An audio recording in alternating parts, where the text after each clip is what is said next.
Olá, que Deus te abençoe tremendamente. Nós estamos no nosso programa semanal, Graça para você, revelando as boas novas, revelando o coração do papai amado, do papai querido, papai do céu, esse Deus tão bondoso, esse Deus tão lindo, que enviou Jesus Cristo, o seu favor imerecido. Jesus é o favor de Deus. Jesus é a boa nova de Deus para nós, é a boa nova de Deus para a humanidade. E no programa de hoje eu quero trazer um tema muito importante. E por quê? Muitas pessoas já estão assistindo os nossos programas, estão me perguntando, eu recebo e-mails e mensagens, se há confronto na graça. Há pessoas realmente que confundem, às vezes elas assistem ao nosso programa e pensam que nós não tratamos pecado, que nós não lidamos com pecadores, que nós não confrontamos. Isso é um equívoco. Olha, eu sei que tem pregadores da graça que não creem em confronto, que não crê que se deve lidar com o pecado das pessoas, que não crê. Deixe-me te dizer uma coisa, pecado é pecado na lei, na graça, em qualquer lugar. Entendeu? Agora, o que nós temos que entender sobre a graça do Senhor Jesus, que a Bíblia diz, é que onde abundou o pecado, superabundou a graça. Não é onde abundou a graça, superabundou o pecado. Há pessoas que realmente usam da graça para serem permissivos e licenciosos quanto ao pecado. É claro que tem, mas a Bíblia não diz que aonde tem graça as pessoas vão ser livres para pecar. Você tem que entender que aonde tem pecado, a graça vence. Veja, o pecado não tem poder de parar a graça, mas a graça tem poder e deve parar o pecado. Então, aonde tem pecado, a graça vem, superabunda e vence. Não é onde tem graça o pecado começa a crescer na igreja. Quando se tem essa ordem, aonde a graça tem e o pecado começa a crescer, é porque teve-se um mau entendimento dessa liberdade. O apóstolo Paulo fala em Gálatas 6, versículo 1, irmãos, não usem dessa liberdade, que é a graça, para darem lugar à carne. Infelizmente, tem gente que faz isso, usa da graça, dessa liberdade, para dar lugar à carne. E não pode, isso não dá para fazer isso. Em Romanos capítulo 6, versículo 1, diz que diremos, pois, permanecermos no pecado para que a graça superabunde? De maneira nenhuma. Nós que morremos para o pecado, como viveremos para ele novamente? Eu tenho ouvido coisas acerca da graça aí que me deixam assustados. Que me deixam assustado. Só que as pessoas elas gostam de fazer o entendimento, a leitura que elas quiserem. Tem gente que usa a lei para manipular, para enriquecer, para dominar, para controlar. Tem gente que usa a graça também para fazer o que quer da vida, para atrair um tipo de gente libertino. Infelizmente. O que nós vamos fazer? Pregar a verdade. Pregar o que a Bíblia fala. Eu conheço pregadores que não creem que arrependimento deve ser pregado na nova aliança. E isso não é verdade. Inclusive, queridos, o arrependimento, para mim, ele só terá o seu total e pleno entendimento na nova aliança. Veja comigo aqui, ó.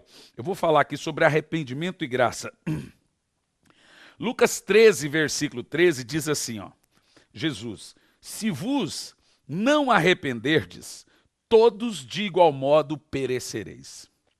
Jesus diz, se vos não arrependerdes, todos de igual modo perecereis. São palavras de Jesus. Mas alguns ainda vão dizer, mas Jesus disse isso antes da cruz. Está essa moda aí agora. O que Jesus disse antes da cruz não deve ser levado em consideração, só levar em consideração o que Jesus disse depois da cruz. Também não é verdade, irmão. A Bíblia toda é a Bíblia toda. Eu quero nesse programa ensinar você tão logo como se entender a Bíblia, como compreender a Bíblia Sagrada entre nova e velha aliança, mas nós não desconsideramos nem um tio da Bíblia. O Velho Testamento, ele serve de sombra para apontar a Cristo. Ele é de extrema importância, porque ele conduz o homem mão na mão ali até Jesus. Então Jesus está dizendo, se não vos arrependerdes, todos perecem. Agora veja, isso aqui, querido, é interessante porque uma das coisas mais confusas entre graça e lei é o tema do arrependimento. Você sabe, a palavra arrependimento é meta-noel, metanoel. Meta aponta para um estilo de vida, né?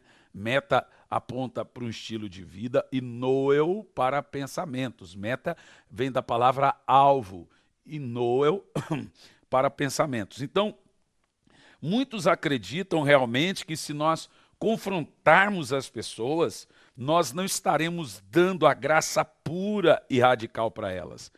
Aqueles que me acompanham pela internet já há alguns anos e estão me vendo pregando a graça, pensam que eu mudei, que eu não prego arrependimento. Querido, isso é ridículo. Sabe por que é ridículo?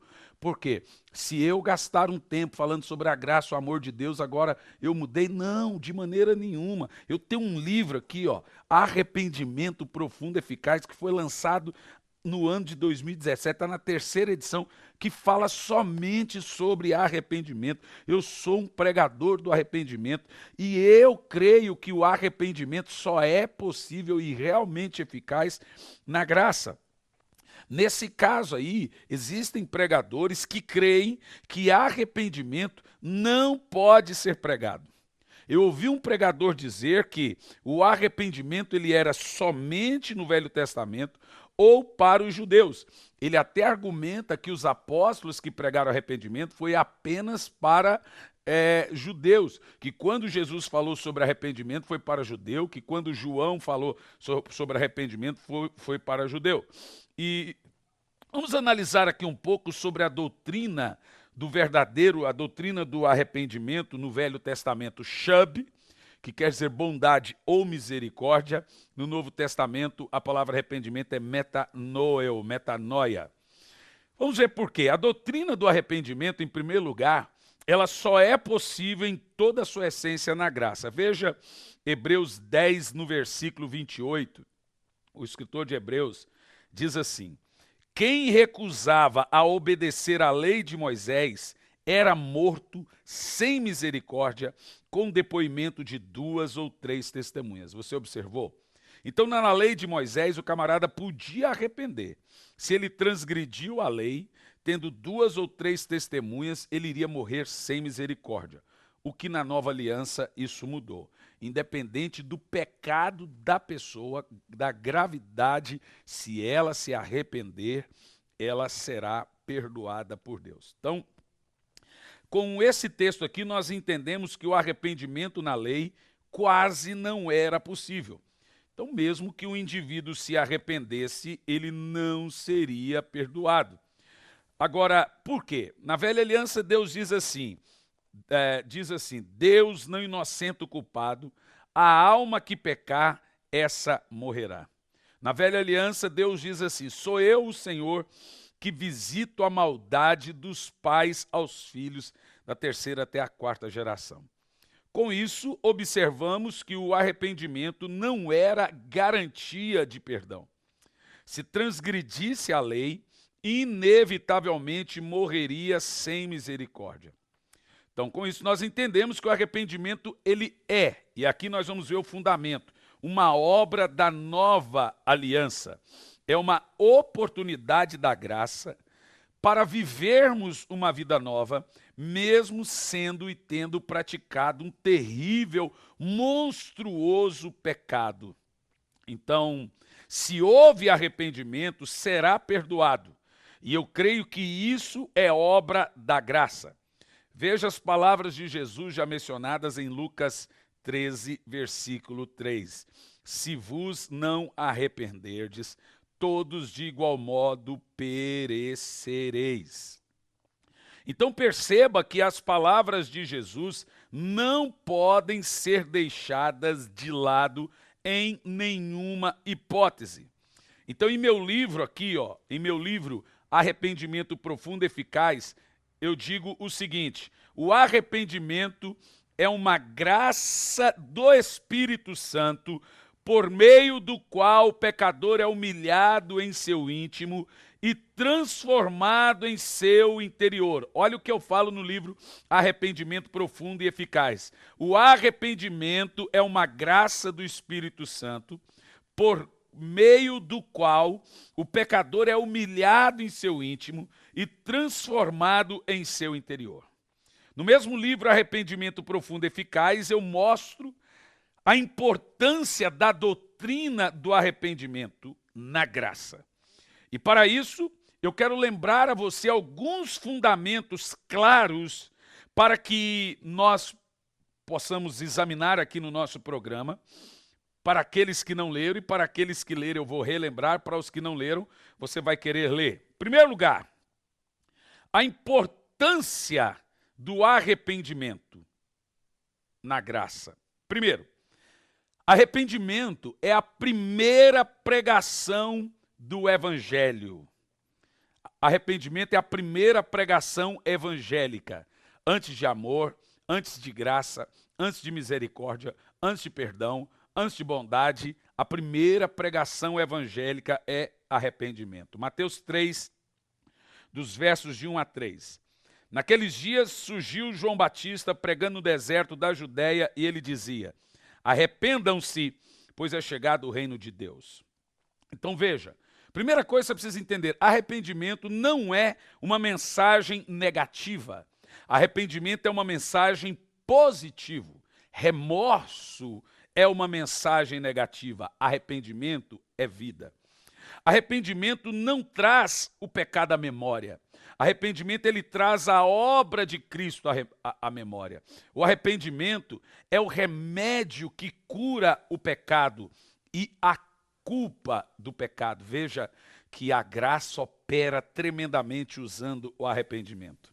A primeira pregação do Evangelho, como já mencionei você, é sobre o arrependimento. Então, de Mateus ao Apocalipse, querido, nós encontramos o tema do arrependimento mencionado. Não é verdade que quando Jesus ou os apóstolos pregaram arrependimento, eles pregaram somente para judeus. Isso não é verdade. Mas algumas pessoas podem estar me questionando sobre o texto de João aqui, dizendo que ele foi o último profeta da lei, por isso ele ordenou que o povo se arrependesse. Eu realmente fico muito chocado quando eu vejo pregadores modernos usando essa linha tão importante da graça para aniquilar a santificação, o arrependimento e as boas obras. Eu, particularmente, creio que a graça não anula o arrependimento, a santificação e as boas obras, jejuns e nem vida de oração. Muito pelo contrário. Na realidade, na graça, nós realmente temos força para andarmos e praticarmos as boas obras. Segundo lugar, a importância do arrependimento. Jesus pregando arrependimento. Veja Marcos 1, dos versos 14 a 15, diz assim: Jesus foi para a Galileia e proclamava as boas novas e dizia. Agora isso aqui, esse texto é muito importante. Jesus foi para a Galileia proclamando a boa notícia. Veja o que é a boa notícia. O tempo é chegado, dizia Jesus, o reino de Deus está próximo. Arrependam-se e creiam no Evangelho. Ó, a boa nova, ela tem duas verdades aqui. Primeiro, arrepender e crer. Então, boa nova é arrependam-se e creiam no Evangelho. Nós já aprendemos nos programas passados que a palavra Evangelho é conexa à palavra graça. Atos 20, versículo 24, Paulo diz que ele não tem a sua vida por preciosa, mas ele quer completar o chamado e o ministério que lhe foi confiado, que é de anunciar o evangelho da graça de Deus. Então, o evangelho é a graça. E agora Jesus está pregando dizendo, arrependam-se e creiam na graça. Então, você percebeu que o arrependimento faz parte da mensagem da graça? Você está analisando comigo? O texto aqui diz que Jesus foi para a Galileia, pregar as boas novas, e o que ele disse? Arrependam-se e creiam na graça, creiam no evangelho. Isso é muito claro. Veja bem, arrependimento não é somente mudar de mente. Na realidade, a palavra é a junção de duas palavras, é mudar de mente para mudar de vida. No Velho Testamento, essa palavra ela estava ligada a voltar-se a Deus. voltar-se para o Senhor. No Novo Testamento ela continua o mesmo sentido. Na realidade, arrependimento é voltar para a obra da cruz, voltar para a mensagem da graça.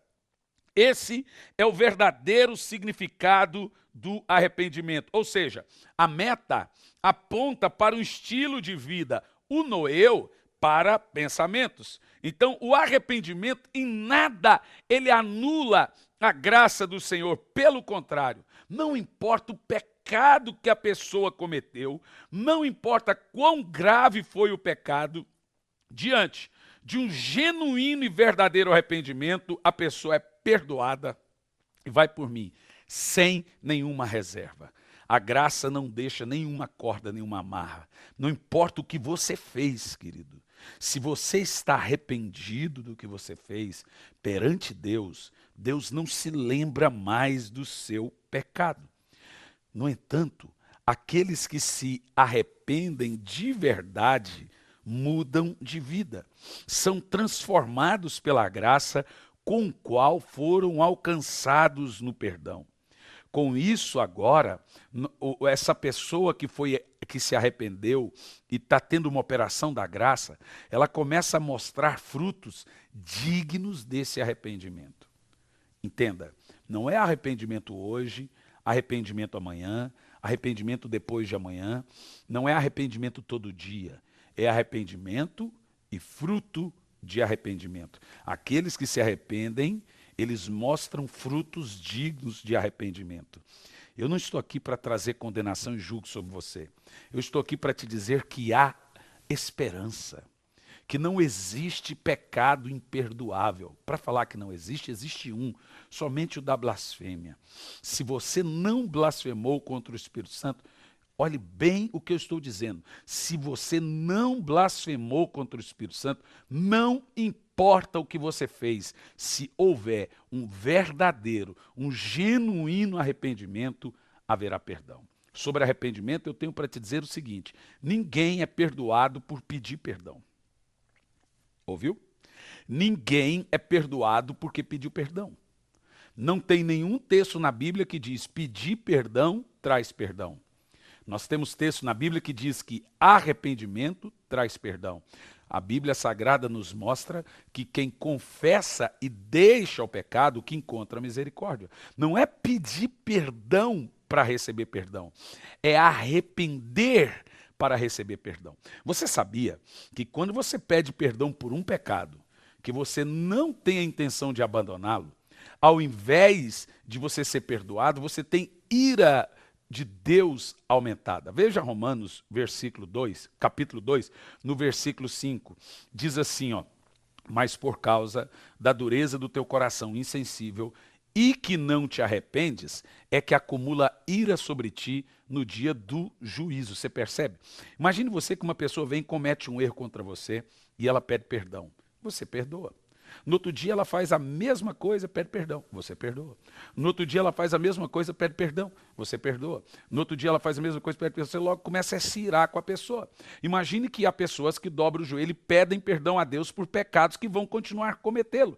Isso não tem efeito nenhum. O único pecado que é perdoado na Bíblia é o pecado deixado, é o pecado abandonado. A graça, ela não tolera esse estilo de vida do tipo, estou na graça, posso viver do jeito que eu quiser, posso prostituir, posso sair do culto e ir para a boate, posso usar drogas. E, olha, veja bem, você que tem um pleno conhecimento da verdade, a graça não tolera isso. Você quer ver? Veja Hebreus, no capítulo 10, no versículo 26, por favor, para você entender o que eu estou falando. Hebreus capítulo 10, no versículo 26, nós temos aqui um dos textos mais poderosos da Bíblia. Hebreus 10 e 26, para você entender que aqui, esse texto aqui, ele vai revelar exatamente que há pessoas que têm o pleno conhecimento da verdade, mas caem em pecado. Diz assim: porque se pecarmos voluntariamente depois de termos recebido o conhecimento da verdade, o conhecimento é a graça, já não resta sacrifício pelos pecados, mas uma certa expectativa horrível de juízo e ardor que há de devorar os inimigos de Deus. No verso 28 diz: quebrando a lei, de Moisés, morre sem misericórdia, só pela palavra de duas ou três testemunhas. Verso 29. De quanto maior castigo cuidais vós, será julgado merecedor aquele que pisar o Filho de Deus e tiver profanado o sangue da nova aliança, ou profanado o Espírito da graça. Você percebeu? Então a pessoa tem um conhecimento da graça, do amor de Deus, da misericórdia, e começa a usar isso com desculpa para pecar, ela está pisando no sangue da aliança. Graça não é licença para pecar, graça é força para você não pecar.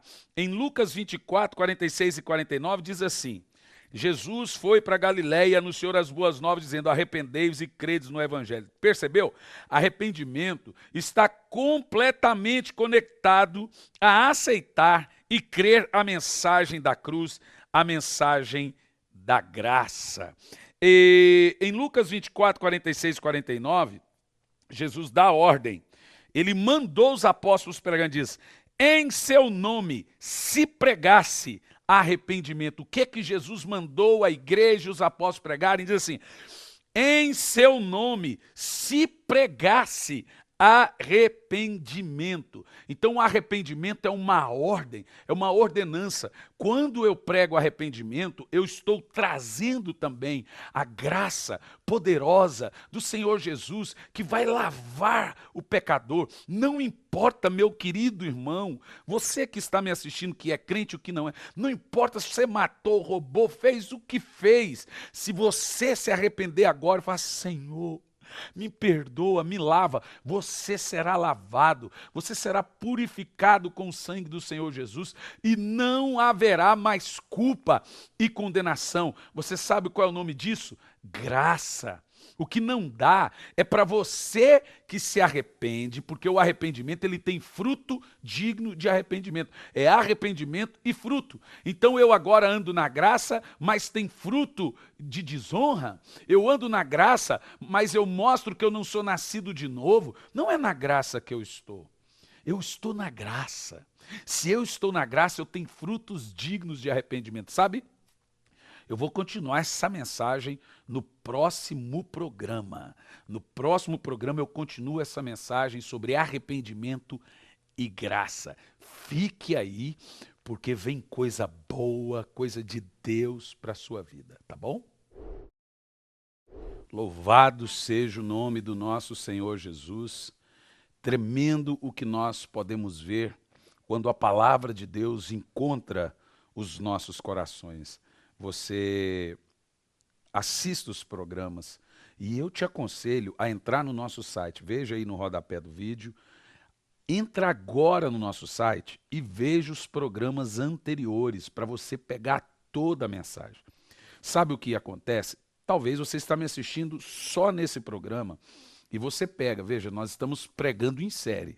A série é sobre todo o conteúdo bíblico da graça.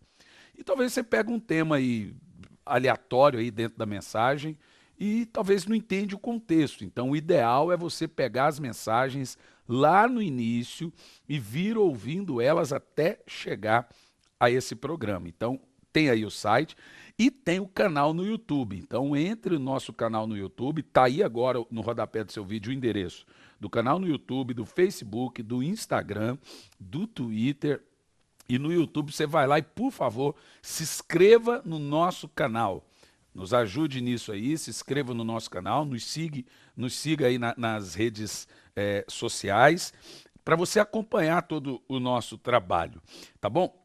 Antes de orarmos, eu quero até inclusive indicar a você 2 livros. Está chegando agora o livro Incrível Graça, mas hoje eu quero indicar a você 2 livros especiais. Esse livro aqui, Precioso Espírito Santo, eu falo de toda a obra do Espírito Santo no Velho e no Novo Testamento. Os dons, são 9 dons, 8 operações, 5 ministérios, as 8 maneiras diferentes do Espírito Santo agir. Né? 1 Coríntios 12, 7 diz: porque os dons do Espírito é dado a cada um. A quantos? A cada um. Aqui nós falamos muito detalhadamente sobre os charismatas do Espírito. Você veja, a palavra graça no grego é charis, a palavra dom no grego é charismata. todo dom vem da graça. E esse livro maravilhoso, Arrependimento Profundo e Eficaz. Entra no nosso site e adquira esses 2 livros e vai chegar na sua casa, tá bom? E a série completa Grace Upon Grace, Graça sobre Graça, são 29 pregações em um pendrive sobre a graça de Deus. Aí fica fácil. Você está viajando, está dirigindo seu carro e está ouvindo pregação, né? Então, entra no site agora e adquira. Também quero sugerir a você que quiser assistir aula conosco. Nós temos aí o Instituto Sabedoria e Graça, que você pode assistir comigo as aulas durante 2 anos. Você tem 2 anos de aula e ao final do curso você recebe um diploma, o curso todo com conteúdo de bacharel em teologia. São 2 aulas por semana. Está aí embaixo agora no rodapé do seu vídeo o valor. Olha, dá aí R$ 45 por mês. Você vai assistir, você faz as provas online e você se forma em 2 anos. É fantástico, tá bom? Então, tudo isso você acompanha aí pelo nosso site. Alguns irmãos me escrevendo, perguntam, pastor, como que eu faço para ir na igreja? Também no site, você vai lá em convite, eu vou aí na sua igreja, vai ser uma bênção, muitos milagres, muitas curas, e vai ser tremendo o poder de Deus na sua vida. Sabe, eu estive na África, e nós temos um trabalho na África hoje fora de série. Hoje nós estamos com 270 igrejas na África, no Moçambique, no Malau e na Zâmbia. Nós estamos com 20 mil membros no continente africano e 1.100 crianças sendo assistidas. Essas crianças são crianças, muitas delas órfãos, 180 crianças órfãos. Então, eu gostaria que você visse um pedacinho aí do nosso trabalho na África, pregando em algumas igrejas debaixo de árvore, igrejas sem estrutura nenhuma e outras igrejas até grandes, mas veja aí um pouquinho e eu volto para orar por você. Glória a Deus. É muito bom fazer a obra de Deus. Você que quiser conhecer mais sobre esse trabalho nosso de missões grandioso no continente africano, acesse o site missãovem.com. O site missãovem.com e, por favor, seja um de nossos mantenedores, contribua com essa obra, contribua com esse trabalho de missões. Nós temos hoje mais de 300 missionários nativos no campo. É muito missionário. E fora os nossos trabalhos orfanatos, com crianças e etc. Igrejas nativas que a gente só envia recursos, eles não têm condição nenhuma. Então a gente envia recursos daqui para lá. É um trabalho grandioso na África e você pode nos ajudar entrando no nosso site. Tem aí também a conta no rodapé do seu vídeo. O ideal é entrar no site, faça o cadastro e ajude, seja um mantenedor do nosso trabalho missionário. Vamos orar. Senhor Deus, obrigado por esse programa, obrigado pelos amigos telespectadores, obrigado por essa emissora e te damos graça. Abençoamos esta casa, essa família, esses irmãos, aonde esse programa está chegando. Louvado seja o teu nome e nós te agradecemos e abençoamos cada um telespectador. Em nome de Jesus. Amém. Até o próximo programa. Que Deus te abençoe.